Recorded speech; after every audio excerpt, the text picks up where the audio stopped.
Good afternoon, everyone. How's everybody doing? All right. My name is Mike Kanan, and I'm the COO of Stranger's Guide. We're an award-winning publication that commissions stories from local writers and photographers to build authentic portraits of place, from Scandinavia and Tehran to Colombia and Lagos.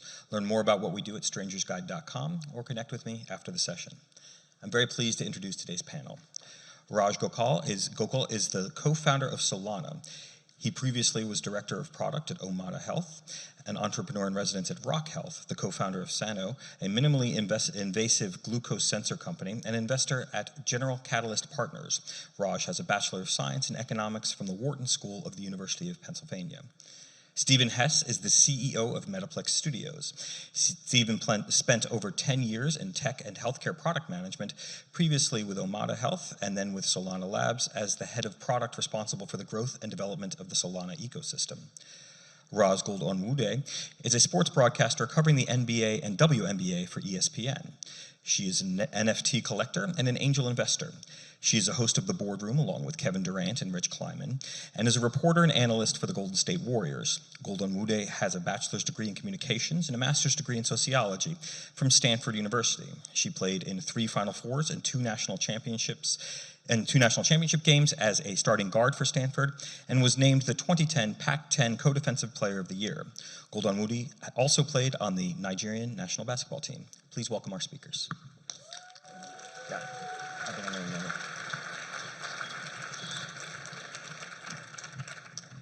Hi, everyone. Thank you for being here. Hey, what's up?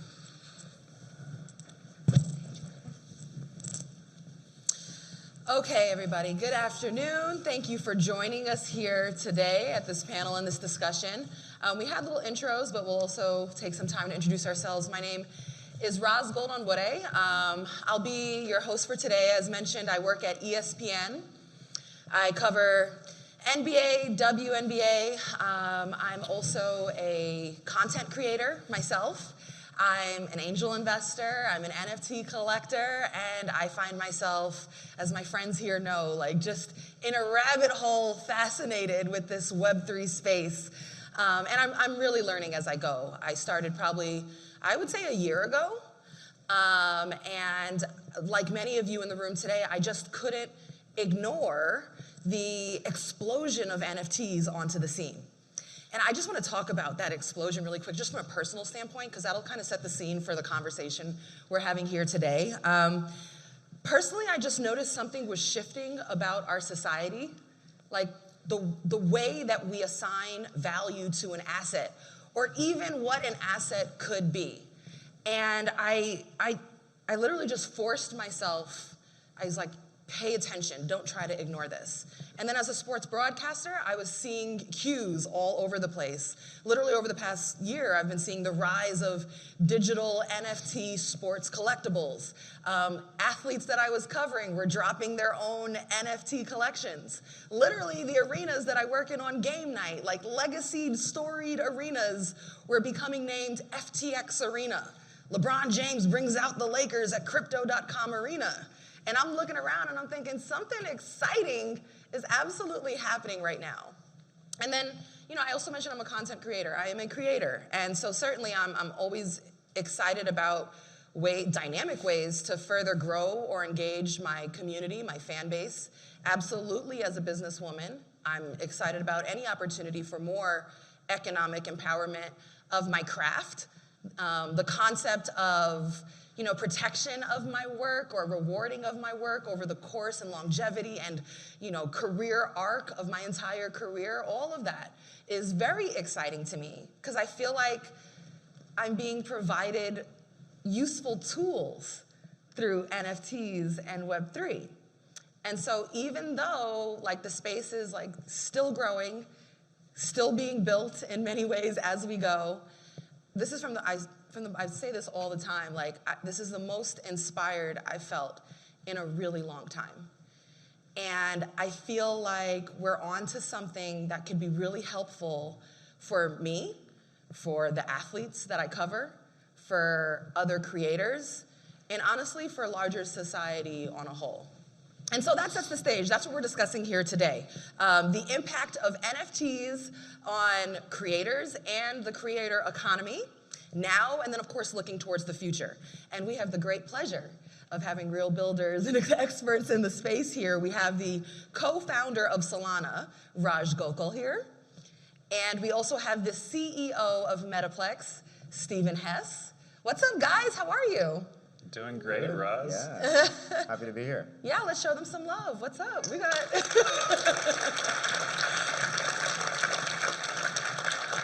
So we did the formalities, a little bit of resume reading, but would love you guys to further introduce yourselves.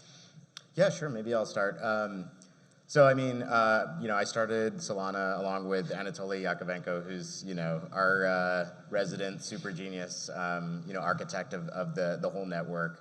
Back in 2018, early 2018. So the genesis and the kind of the reason that we went after it and really just sprinted as soon as we saw the opportunity was that back in 2017, CryptoKitties was kind of the first breakout application on Ethereum, and it basically broke the network with only a few thousand users. The industry's attention was pretty captivated by this idea that something works. We know that something can work and deliver real value to users, enough for them to be ravenously chasing after it, but the architecture is not there yet. And Solana was one of a few networks and new projects that sought to solve scalability. Our approach was to basically go physics first and say, what's the physical limitation of latency, based on signals traveling around the world? What's the physical cost of hardware and network bandwidth to support global consensus while maximizing censorship resistance? And let's build a network from the ground up to try and get as close to those limitations as possible and bring the cost down to zero. And this was in a time when nobody really for sure knew that more than 10,000 people would actually get interested in blockchain, but we had an intuition. And I think we were excited the same way that Roz is now, because it was the closest thing we felt as technology people to the early internet. And we just wanted to see, how does this end up reaching, if it's gonna reach 1 billion people, what does the underlying architecture need to look like?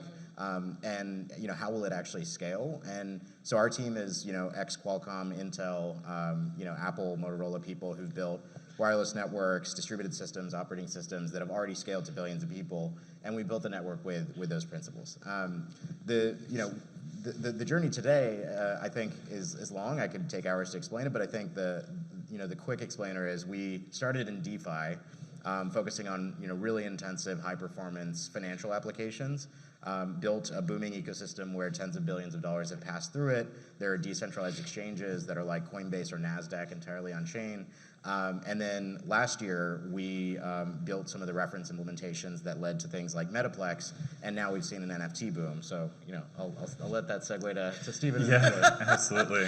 So I feel like this is a perfect way to even just take a beat, because there might be some real OGs in here and very technical folks. There might be some people who that was a lot that came at them quick. And was there anybody else who was like, what? And I think, there's so much to break down here. And I think we'll kind of try to break this down in 3 different ways with to start what things are, and then how the current trends, of NFTs are being used for creators, and then finally look forward. So you gave us a really nice, preface for, why, or the thought process around building Solana. But let's break that down even more. So not only why did you build Solana, but what is it? How does it differentiate from other blockchains that are out there? Yeah. So. While I kind of describe those physical limitations that we try to push against, I think what it manifests in is a network where, block times are 400 milliseconds. We've benchmarked it at 60,000 transactions per second, which is the global throughput of Visa. And it's all on one single shard. It's one network. It's not many interoperable networks. So, most of the other scaling approaches in blockchain have been, different versions and flavors of sharding. And that's, many interoperable networks. Our, belief at the time, and we think it's kind of played out correctly, is that there are many types of marketplaces that you want to have on one single shared state machine, and they can't really operate effectively on a sharded network. And that's, we saw that play out with things like Serum, which is an on-chain central limit order book like Coinbase or NASDAQ, where every bid, ask, or cancel transaction is an on-chain transaction. And it's censorship resistant. It's running on a global network that nobody can shut down. Nobody can censor transactions. Nobody can corrupt it. And if we walk away, it'll still run, just like the internet. It's a shared public good, effectively.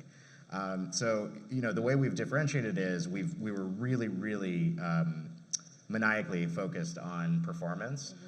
400 millisecond block times was unheard of at the time. It's still it's still the fastest, cheapest, most high throughput network in the world. We expect it to always be. It's built to just scale every year with the improvements of network bandwidth and hardware, which I think even for the layman who has just been watching the evolution of their smartphones year after year, the hardware gets cheaper, it gets faster, the battery life gets longer. These advancements are Moore's law and Nielsen's law. We expect them to keep going kind of forever. And so we built a network that is one single shard that takes advantage of that performance over time. And our belief, our goal is that all of finance really can live on this chain. And the goal, really is not just to think about finance as we know it today. Really, what is finance? It's a set of marketplaces, and everything is a marketplace. Everything that is bought or sold is a marketplace. And if you can disintermediate those marketplaces and turn, buying and selling into something that can be done in a protocol just as easily as you can send an email to someone else with nobody in between, then really every industry is up for grabs, right? So how many people how much are people using Solana? Yeah, so 60 billion transactions have passed through the network at this point, tens of billions of dollars. There are 2.5 million wallets out there today. 1.5 million of those hold NFTs, but 2.5 million of them have held NFTs at any given point. And there's a metric that we really care about, and we'll talk about this a little later, but users actually self-custodying their assets and signing transactions themselves with their own non-custodial wallet. That's what we see. It's actually a little bit controversial. A lot of people say, it doesn't matter if users know they're using blockchain or know they're using NFTs or crypto. We say, no, that's actually the special thing when people understand how to do that. The same way you understand when you type a URL, what it means, how it routes you to a website. When you type in an email address, you know what that means and who you're reaching. This is the kind of user behavior. It's early. People don't really get it. They don't understand cryptography. They don't understand how to sign transactions. But we think they will. We're betting that they will. Just like they learn how to use friggin' QWERTY keyboards, right? Like this, not natural movement. The gestures on smartphones. We've trained people to do these things. So the active signers every day right now is about 250,000, and that's about the same as Ethereum and Polygon. It's kind of, people don't really know that, but it's amongst the leading for people actually directly interacting with the chain. And you guys focused on performance and accessibility, and that's why lots of people are using Solana and coming to it in masses. So Stephen, want to take a moment as the CEO of Metaplex to segue to you. Like, what exactly is Metaplex, and how does it work with Solana? Yeah, absolutely. And I think that core idea of censorship resistance and accessibility is really at the core of Metaplex as well. Metaplex provides the infrastructure for NFT apps and experiences on Solana. So Raj mentioned 1.5 million people with Solana NFTs sitting in their wallets, 9 million NFTs minted, with about 1 million getting minted every 20 days, and growing quickly. Like in terms of active wallets that are buying, selling, interacting with NFTs, it's now the largest community in the world and growing quickly. And accessibility for Metaplex has meant a couple things. The first is definitely around the economics. Being able to mint an NFT for $1, send it, use it for fractions of a cent, has opened up the technology to a whole new set of use cases. And specifically within the artist and creator community, it's allowed them to open up and build a big tent around their art. when for folks that may not be able to afford higher end pieces. It also makes ticketing and other opportunities available. The second piece of accessibility for us was about our commitment to working with independent creators. At the time, this was also something that wasn't obvious. There was a clear I think moment, which we're now still in, of big brands and IPs waking up to the potentials of NFTs, and we politely bowed out of many of those conversations, instead to focus on empowering independent creators with open source software. And that's really the magic of Metaplex. It's that interplay between the creator community and our technology and product design experts, and some of our best ideas have come from that process, that dreaming process that we're in these early stages of the tech. Now, you guys go back, you have this shared philosophy of kind of empowering individuals, empowering creators through this technology that you guys have created and are running. I mean, first of all, just share a little bit about that. How did you meet? Because this is a community of its own right here. Yeah. I mean, we met at a house party 12 years ago. Yeah, that's right. And then we have a crew that, goes way back, and a lot of them now work within the Solana ecosystem, and then we work together at Omada. So we always talk about it as our time in health tech. We were at different companies, and then we were at the same company for a while. We were trying to, everyone knows healthcare is broken in America, and we were trying to find a wedge in a business model or a product that users valued so much that you could insert yourself there, capture value, and then expand to rebuild the entire industry. Because this is what we've seen, in media, entertainment, basically every industry besides healthcare, education, finance. And we felt, at the time, that anything that we tried to do that wasn't, explicitly approved by regulators or health plans was just dead in the water. But you could still weirdly make $1 billion if you wanted to, right? And produce no value. And that, I think, was really frustrating to us. And we always describe it as running with ankle weights on. Yeah. And now in crypto, what we feel like is that we're rebuilding finance, and it's actually becoming way more than that. And there's no ankle weights. It doesn't matter if Goldman Sachs and JP Morgan or any, national state actor cares or approves. This stuff is not going away because it is censorship resistant. It's distributed. That's our story. I mean, that's the passion. Yeah. That's the inspiration. That there's a technical aspect, but there's also a why. And I think that translates into what Metaplex is doing on Solana blockchain with creators. And so we're gonna, talk about these NFTs and the creation, but I feel like there's many ways to experience NFTs, and that's in my experience as a voyager in the space. But what gets the big headlines are the PFPs. So, why do you think they're so popular, Raj? And are they here to stay? Is this the way of the future for all things metaverse? I mean, yeah, when Metaplex started coming up, I think the idea was, let's break the gatekeepers of NFTs reaching audiences, which at the time were very centralized marketplaces that were constraining launches. And we said, okay, let's make something like Shopify, where anyone can stand up a storefront and sell them. What we expected was people would be selling one-of-ones, selling their art, and building an audience the same way that the centralized marketplaces were.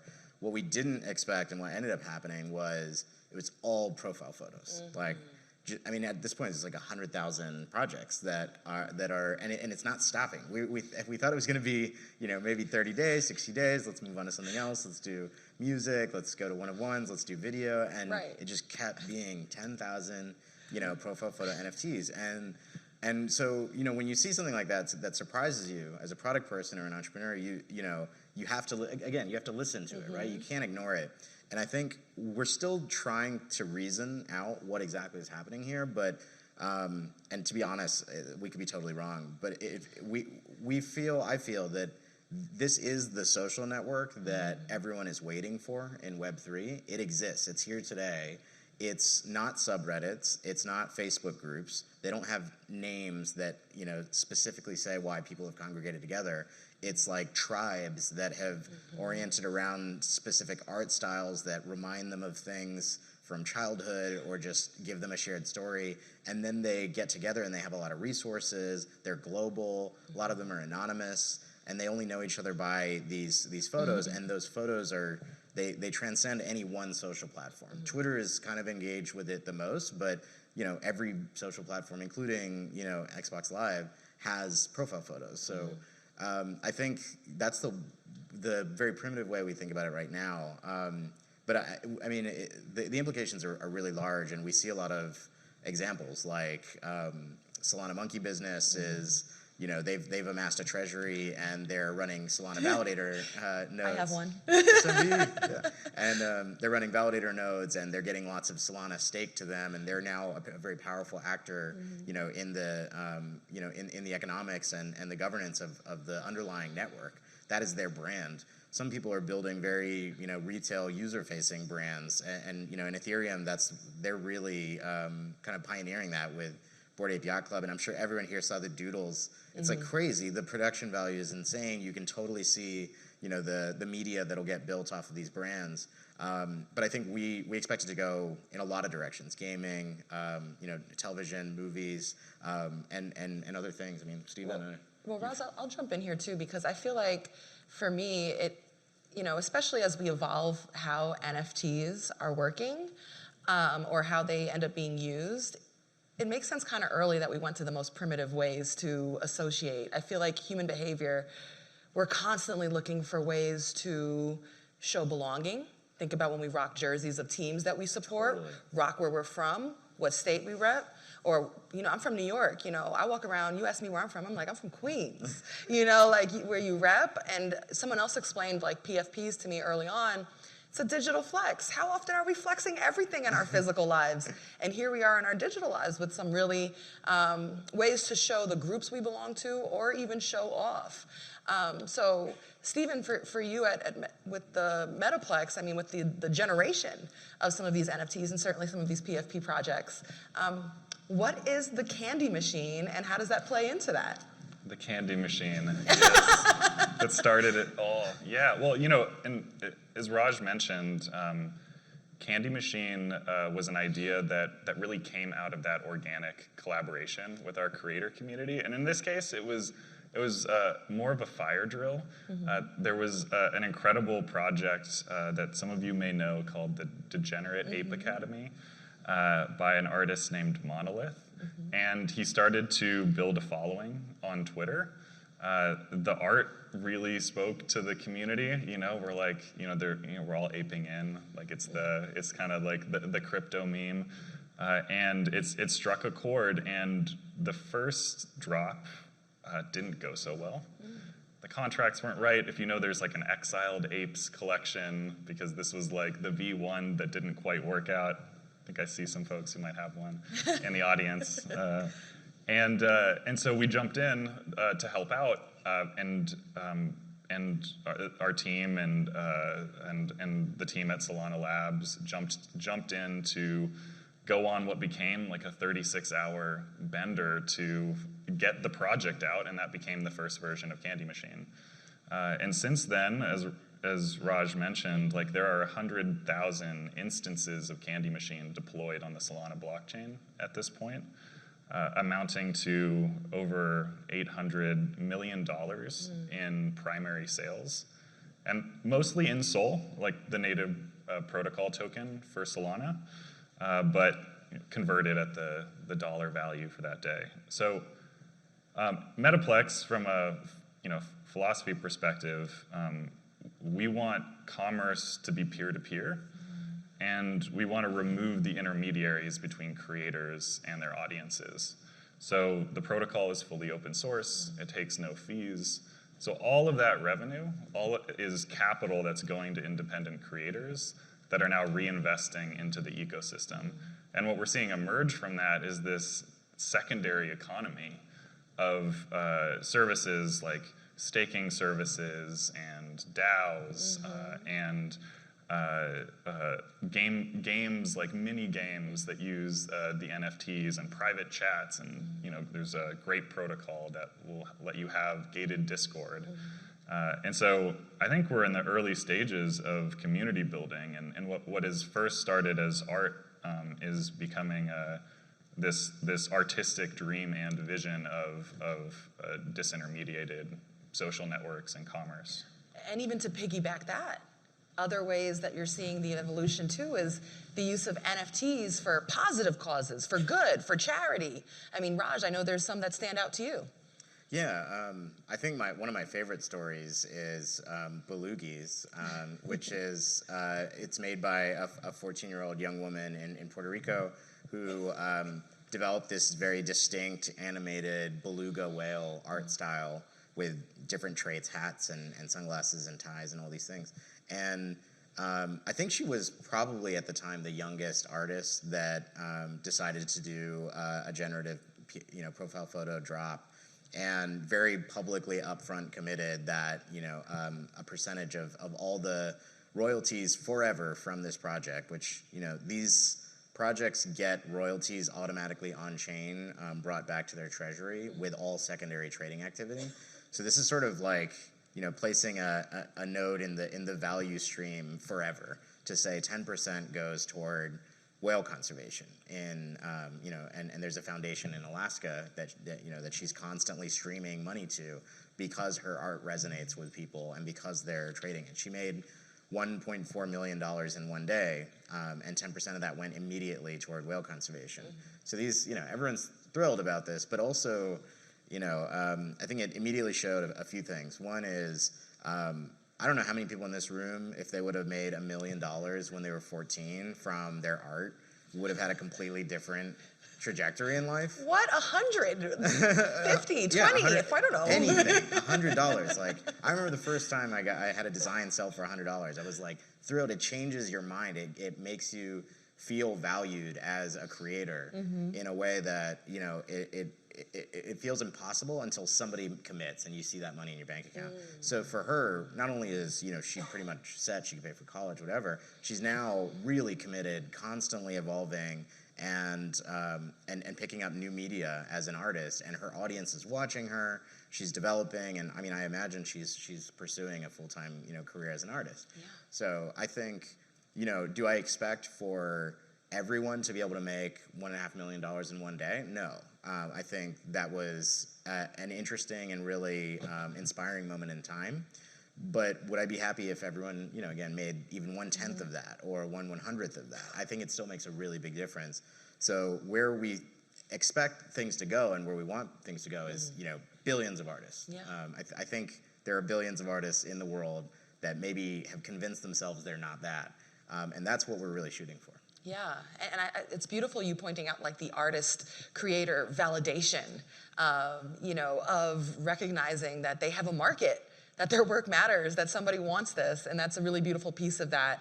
And we'll further talk more about some of the applications of gaming you mentioned, Stephen, and youthful artists being able to build themselves up, any artist, NFTs for good and charity. And then for me, we talked about PFPs, and some of these are 10,000 mint projects. I also think an experience with NFTs can be very intimate. They could be with one of one. They could be for an artist you want to empower or support. For me as a consumer of NFTs, I'm a collector. I know when I first really started to think about collecting art and not so much these PFP projects, I personally wanted to collect Black digital artists, and I scoured lists for them. I researched them. I wanted to put my money where my mouth was, and I felt that doing so through an NFT was really important. And I even commissioned work with a Black artist that I like. There's a number that I work with, but once I wrapped my head around what it meant that things live on the blockchain, that it's transcribed there forever, that there's some kind of ledger of information, I decided I wanted to do something about my parents. So my dad passed away, in April, and my mom has Alzheimer's. She doesn't, talk, she doesn't walk. So she's here, but she's not the way I remember her, or I don't have her the way I used to have her. And my father, I no longer had him, and it was right after he passed this past year. And there's an artist, Yasnir, I'm not sure I'm saying his name right, but it's Yasnir. And actually, he's crushing it now. He just got signed by Coach to design their digital drops, like Coach bags and luggage and stuff. And that's kind of cool too, because I have a one-of-one piece on him, and look at him accelerating. I own the NFT. But anyway, and that's the engagement of communities. We'll get there. But I reached out to him. I liked his work. I asked him, I told him, I shared my story, literally slid in his DMs. And I was like, hey, could you commission a piece for me? I shared what I was feeling, that I wanted to remember, even though my parents are not as I can never have my parents the same way ever again at this moment on. But I take peace in that I know that their love is always with me, or that they're always with me. And I told him, he asked me things about my father and about my mother, and he's got all these little secret lacings of details that we intimately know about my family throughout.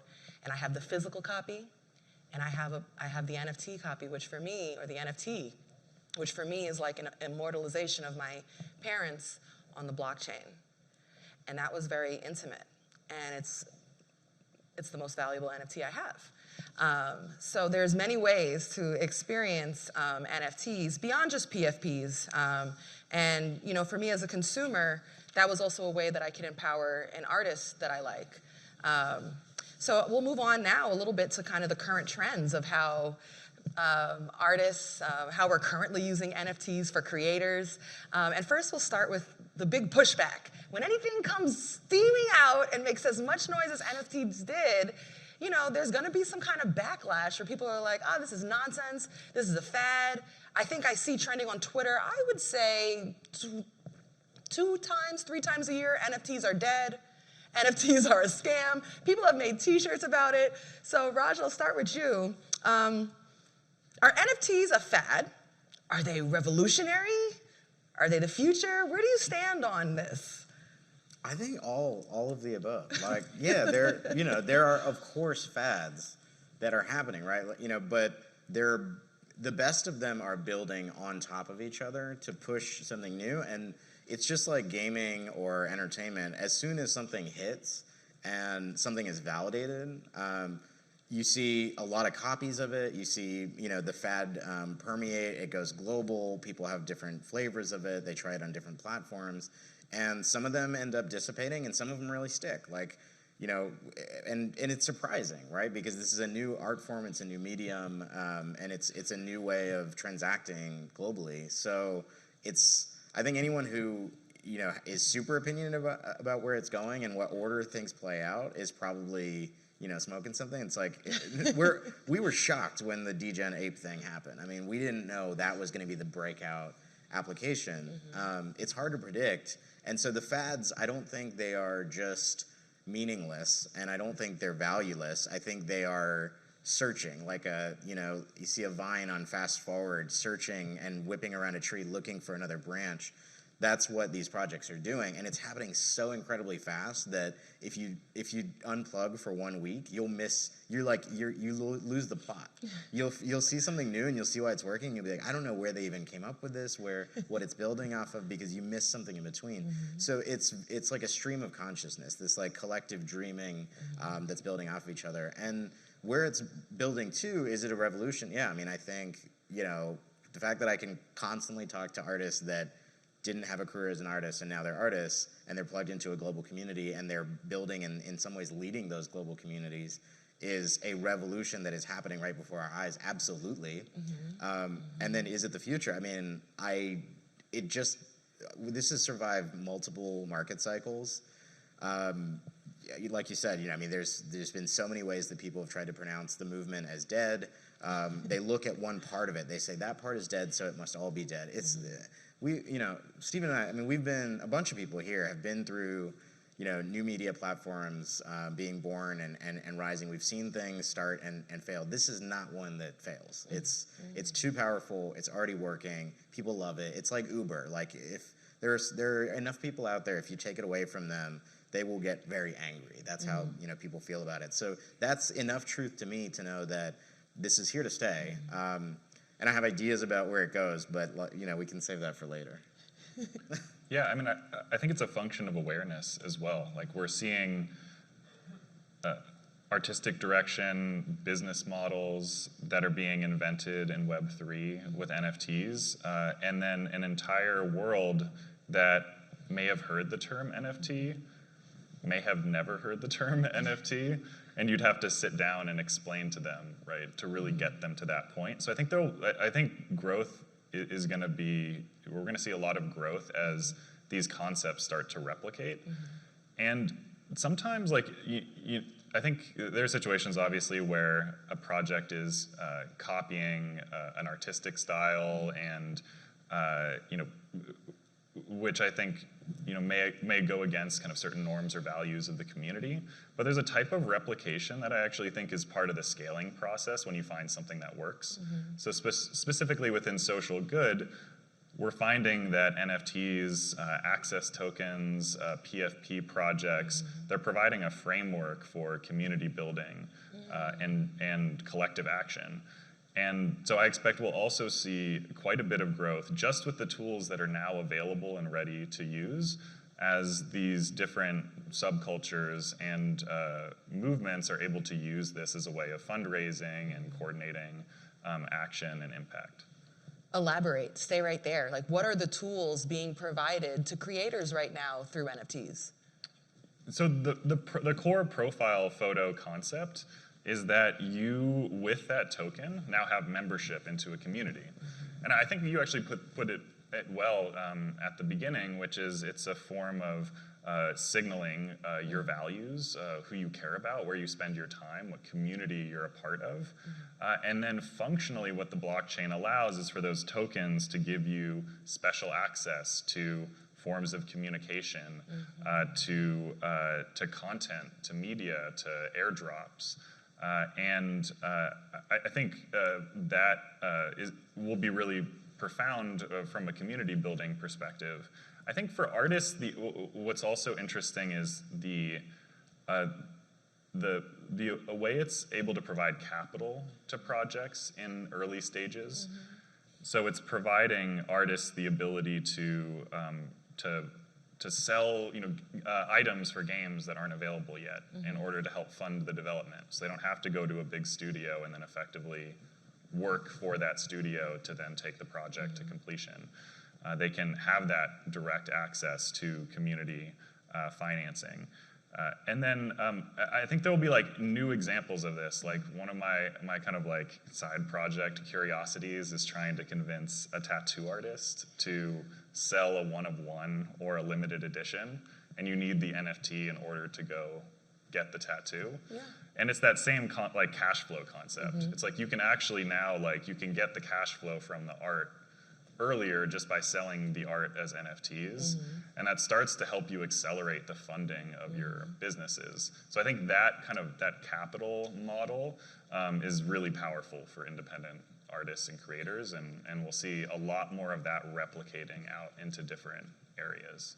It's exciting to see the ways that you can use these tools to build communities, even, take on some kind of fundraising, if you will. You're getting a raise, you're making money there, and your community has endorsed you in this way.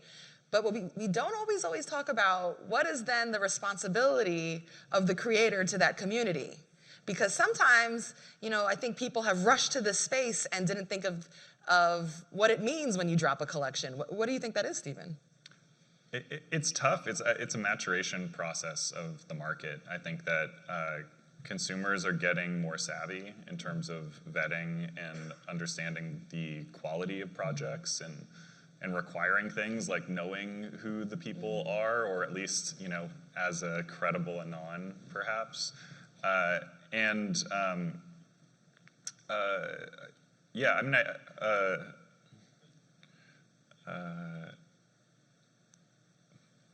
sorry, I think Roz, I'm gonna have to kick that back at you. I mean, I feel like I see examples of sometimes celebrities entering the space, and perhaps they didn't live in the ecosystem, so they didn't know what it meant to be a part of that community. So I'm not gonna say any names, but there have been celebs who have pulled up, dropped a collection, a community of people bought it, and then it meant nothing. You've got to have some kind of, you now have something that I bought into that I hope has meaning over the course of time and access and utility and real world value and means something for our connection. And so I think there's like a real responsibility that comes with, dropping a collection. And then for me, I'll even say, as someone who's a part of communities and a collector, yes, there's an aspect of, I bought an NFT of, we'll just use an example of an artist, and I caught them early, right? And so now, because I had conviction and I consumed early, as they rise, so does the value of my NFT. There's this aspect of being rewarded as a community member for being there early. It's a nice way I feel like, for artists and creators to recognize and reward their most loyal or their earliest fans. And one thing I find about the communities that are created through NFTs as well is usually there's this like connection that you have between the artist and the fan or the artist and the consumer. But actually, because I hold this NFT in a way I have never existed before in any of my consumption, because I hold the NFT, the other person to the side of me that holds the NFT, I'm rocking with them too, because we're in this together. So it's like all of a sudden that community aspect is even more strong. And I'm much more dedicated as a community member. I want to see all of this win because I'm a holder. We're in this together. And I think that's quite empowering community-wise. But Raj, do we have to change a little bit the goalposts then for how do we frame or how do we define what makes an NFT successful? Yeah, it's really tough. I mean, I think it's sort of like the process that any creator, like, I think James Cameron has said this, that when you ask someone to buy a ticket to a movie, there's a social contract. You're paying for their attention, they're paying for the entertainment. And throughout the course of the movie, every frame, every scene, that social contract is being tested, right? Am I engaged? Am I pulled in enough? Am I keeping with the plot? Have you dropped enough evidence to keep me engaged in the outcome of this plot line, these characters, right? There are movies where people walk out. Like, that's the nightmare scenario for a director, right? Is to see everyone just walk out of the theater on the first screening. And everyone as a director wants to see their movie have lines around the corner and become the top, box office, record-setting movie and one of the highest grossing of all time. But the reality is 99% or more, don't ever reach any of those types of outcomes. And I think the same kind of stories happen in product launches, launching phones and consumer products and clothes. There's the intention and the promise that happens before the first, real validation moment, and then there's the follow-up, and there's the learning and the improvement and the engagement afterward. And it's challenging. So NFTs, honestly, it's kind of like all of that on crack, because you can do it, you can launch it instantly to a global audience.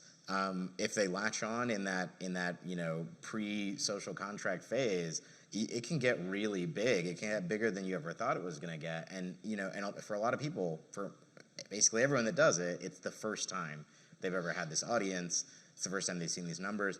In crypto, all the time, especially in 2018, 2019, it was a common occurrence that the first time someone saw a number on their screen that said $5 million, and these are people that just didn't have any money before, it was just common that people would wig out and just like leave and screw off to an island or something, because they're just like, I have this. It feels like I just robbed a bank. Like, it feels wrong in some way. And especially during COVID, everyone's completely isolated. Like, that story is, it's the ones who get through it always have something that's changed permanently in them. And I think that, I don't know, I get pretty spiritual about this stuff, right? It's like I think that's like kind of the beautiful part of being a creator and being vulnerable to your audience that way. And I think when people come in with an inauthentic approach or a predatory approach, or they kind of knew they were going to just dip out once the numbers came in, it just shows. It's like it's so clearly obvious because every step of the way, you know, you do have to engage with your audience. You're walking them through setting up their wallet and getting on the whitelist, and you know, I'm sure that whole process will change and evolve over time, but it always does involve the creators and the team, and so I think, yeah, like the biggest thing that ends up happening is when people, I honestly think it's mostly fear driven. It's fear that causes the original team to pull back in a way that everyone feels the contract was broken. You stopped telling the story. You stopped engaging us. You stopped being real. And I think that's something, you know, like Steven said, consumers are getting a lot smarter about it. They can actually see and feel this stuff before the project ever drops, before anything bad happens. You start to see it in the comment section. People are like, this feels like, they call it a rug pull, right? Rug. Yeah, it's you set up the rug. It's a nice, beautiful rug. Everyone gets on it, and then you just pull it out from under them. And that's a very loose term. There's no clear, you know, it's not necessarily illegal a lot of the time. It's just the idea that someone, you know, gave up. Right. And, you know, the powerful thing about blockchain is that, you know, your reputation as a creator is on chain. It doesn't go nowhere. People can, it's here forever. They can see what you did, what you didn't do, how it went. And so, like, there's an accountability, actually, through, you know, creating on a blockchain. There's a transparency. And I think that also will bring the best out of creators. I hope the fact that you could be held accountable there. I know, Steven, you don't necessarily want to say that the success of an NFT, as we look at what is a successful NFT project, what is a failure, it's not all about floor price necessarily. Yeah, absolutely not. I think, you know, success for an NFT project comes from, I think, first, really developing a point of view on who you're working in service of. Ultimately, these communities and their individuals' participation is providing value and meaning to them. It's giving them an opportunity to work with others, to support shared causes, and sometimes that's just art for art's sake and sort of shared energy around expressing and playing with new technology. And then the ability to push the ball forward from a technology perspective. I think the classic collections, they do something new, something that wasn't possible before. And NFTs projects have this quality of coming off as somewhat silly and whimsical, while exploring really serious concepts from an information technology perspective. And so what makes these art projects exciting is that it starts to capture the imagination of, okay, then what next? Right. And that can also manifest itself in terms of community building. I think we've seen really creative approaches in terms of deepening engagement, like IRL experiences and parties. We went to the Doodles Diplo show last night, right? Oh, how was that? Amazing, of course. I heard they executed the mess out of that. Yeah, I mean, like, you know, and actually, as an example of that, I feel last night was seeing the art, right, the Doodles art behind Diplo and the DJs that were playing, and like just imagining it jumping off the canvas into the real world.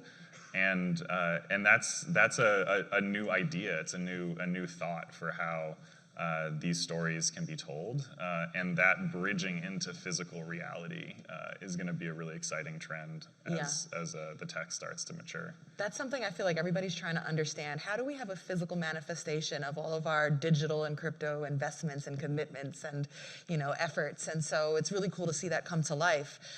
So let's get to the part here as we run downhill now to the part I know you're excited about, looking more towards the future. And we got to start first with just quickly assessing, Raj, gaming. I know people are very excited about the application of NFTs and gaming, hot button topic, play to earn. And I know people are excited about seeing what that looks like on Solana. So first of all, how do you see the current state of gaming and play to earn? And then maybe where you see it going. Yeah, sure. Yeah. Super excited about gaming. We have a whole gaming team going to market. Justin Kahn, who started Twitch, which was which is a very gaming focused streaming platform, is now running Fractal, which is a gaming focused NFT marketplace on Solana. Magic Eden just announced they're doing a gaming specific NFT marketplace. So and this stuff takes a while. The development cycles are kind of long because gaming developers and designers are very meticulous about the entire experience. They're not going to launch it until it's ready. But after Axie Infinity, definitely there is a swell of play-to-earn games that are coming on Solana. But I think actually most folks in the traditional gaming community that have come in, and even crypto devs that are trying to build their first game, have kind of, in my mind, decided that play to earn alone isn't like the long-term model. It's not just assets that have a predetermined minting schedule and are all created by a centralized content production house. They're actually, many of them are more excited about user-generated content within gaming worlds, and that's it's difficult. But I think this kind of extends what we've been describing this entire talk, right? Which is that everyone's a creator. They don't really know it yet. Many people are artists. They're just not getting compensated for it, and they haven't found any validation. And so a lot of games are working on in-game intuitive creation tools. Think about like Minecraft. There are 4-year-olds that are making pretty cool structures, and then there are 10, 15-year-olds that are making recreating all of Game of Thrones. All of those creations have no marketplace right now. And I think a lot of the games that I'm most excited about are the ones where it's super easy to make these in-game creations. You can export them, you can sell them, other people can buy them, bring them into their environment. I think that's going to kick off a flywheel and we expect to see that not just in gaming, in social, and in other forms besides visual art, like writing and music. We expect to see really everything that everyone creates, and billions of people hopefully, has a marketplace for it and can find its value. So I think that's what I'm excited about, or one of the things I'm excited about in gaming. I mean, it's going to be, I think that over the next 4 or 5 years, it's just going to be insane. Every major game is going to have some crypto component. And from what I hear, it's at least 50% of them choose Solana because it's just the fastest, cheapest, and they really value that. They always have. So even within the game itself, it's still about the creator. I think so. Yeah, I mean, I think that's where it's gonna go. But again, I've been totally blindsided, year after year in this industry. So I don't know. It's just an intuition. That's so funny. That's like all crypto advice. But do your own research, not financial advice. I don't know. Literally, the co-founder of Solana is like, but I don't know. But the space moves so fast. So you're more bullish on us as creators than even play to earn, perhaps, within the games? I think so. I think that's where the element of surprise is going to be most clear, and this economic feedback loop of people having an audience that's willing to pay, having the numbers, be right in front of them. I've talked to a lot of artists that are very concerned about this. Is it like the over-commercialization of art and creativity taken to this crazy extreme? It's like maybe, but I still think that's the way it's going to go. Now, we've talked so much about communities today and building them. And so the next step we often hear about now is DAOs. Now mobilizing that community around a shared treasury. And Stephen, where do you see the application of DAOs for creators as they're putting out NFTs? Is that the natural intersection? I think so. DAOs provide that framework for collective action. I think DAOs are fascinating because it's a practical form of political science. We're seeing new approaches to decision making, and you have DAOs experimenting with representatives, with ranked choice voting, and ultimately that's pointed towards that concept of shared values and vision driving a group forward. And I think as I think we're, as humans, inherently social in nature, and that really speaks to kind of a deep need for us to feel connected and part of something larger than ourselves. And DAOs are the natural evolution of that. It's also then one part of this, what we were talking about before, this like services economy that's emerging. So the PFP collections are now becoming customers for DAO services, and then those DAOs are going to become customers for other services. And so the pace of the intellectual work here is, I think, what causes even many of us who work day in and day out in this space to have to keep that openness and that resilience, given how many different ideas are being tried out in parallel. So I think, curiosity, openness, resilience, like those are the key characteristics that I think are going to define the communities that move forward the fastest into the future, because many of those ideas will open up through those social conversations that are now being facilitated by these DAOs. Yeah, I absolutely agree. Like the strength of the communities that we're creating through these NFTs, like you'll see how strong they are because you're further empowering them economically. The best ones, when done right, through a DAO. So as we kind of look, Raj, now into the future, what do you think makes a good NFT now? And then what do you think it looks like to be a good NFT maybe 3 years, 5 years into the future? Well, I think, good project, good NFT now. I kind of described earlier, be vulnerable, push your craft, be exploring something with the art and with the way that you design the community, the economics, and do things that are new. I think learning, and this is what you described earlier, just dropping in and not understanding the history of all the projects that have come before, what learnings have been fought hard for and earned through the community is an immediate red flag, right? And it's people can smell it if you the way that you manage your whitelist, the way you manage your Discord community, the way you market it, just even some of the words that you use. If you're not plugged into what has happened in the last few years, at least the big beats of it, then you risk making the same mistakes as others.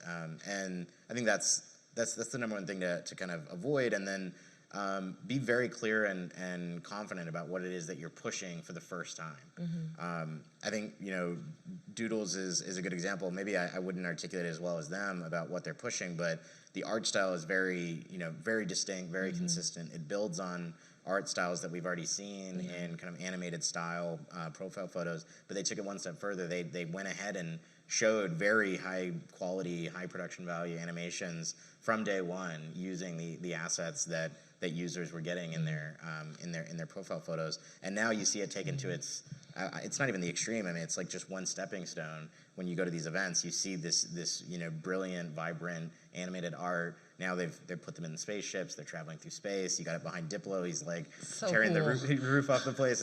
It's that kind of hint at the experiment that you're on with the project early on, I think, is what people have built a really consumers have built a really strong instinct for.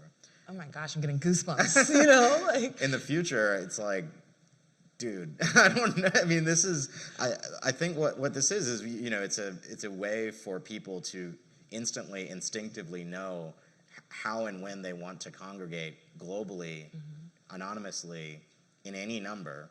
Right now, we're in this very limited, early, experimental, primordial soup phase where it's like 10,000 and doodles. But in the future, like we've already seen examples with Ukraine of DAOs that are forming, aggregating tens, hundreds of millions of dollars towards a very specific cause, which is like turning the tides of a war, right?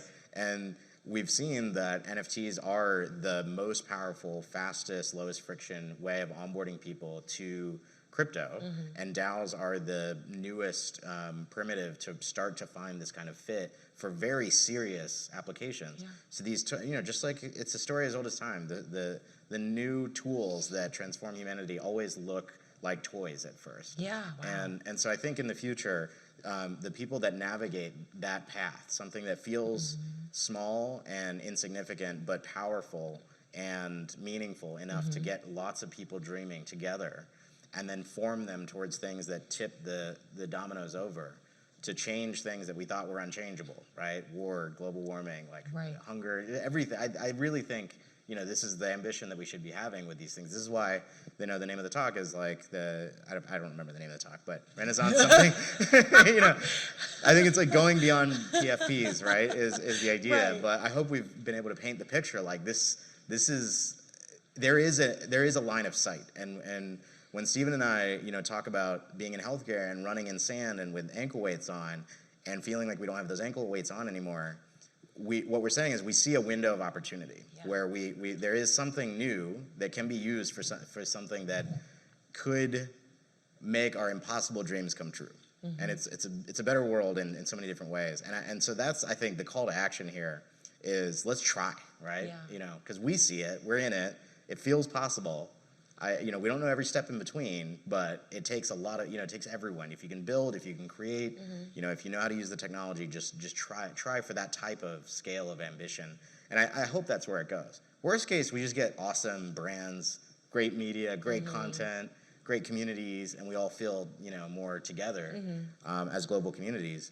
But I think it could even be more than that. Yeah, and the former of what you described is the inspiration that I feel, I love the word toolkit. We're getting real tools, and things like we're seeing how like NFTs and DAOs are tools for mobilization, for large groups, for good. It gives you goosebumps. We'll finish on this question, and both of you can answer. Stephen, I'll start with you. When it's all said and done over the long term around NFTs, who will be the winners and who will be the losers when it comes to NFTs? So the losers will clearly be the gatekeepers. Yeah. They'll be the businesses that for decades have been standing in the center between the community and the creators that are inspiring them. And that energy is going to drive the next decade of innovation in the space. And it's not that these gatekeeping companies and institutions can't evolve. In fact, our hope would be that they do evolve to adopt this technology and innovate to provide new services to artists and creators. But when we look back, the winners will be the creators and their communities, and not just the value and the output of what's created, but the experience of doing that together in a way that is organic and community first. And we talk about with Metaplex this idea of building a large tent around the protocol, and I think we'll see creators be able to build increasingly large and awesome tents that allow them to chase that creative vision without having to moderate it through the institutions that are crunching the numbers and reducing the projects down to a multivariate model that decides whether or not it deserves to exist. So creators will be the winners, the gatekeepers will be the losers. And if we have an opportunity to play a small part in that, I think we'll be really grateful at the end of the day. Incredible. I think that's the mic drop right there. Let's give it up, please, for the co-founder of Solana, Raj Gokal, CEO of Metaplex, Stephen Hess. I'm Raj Gold-Onwude. Thank you all for being here today. It was... And thank you, Roz. We really this is a dream having you on Oh my stage. gosh. One person on our list to moderate this, it was Rose. And Roz is really about, she loves this stuff, so please give it up for Roz. Thank you.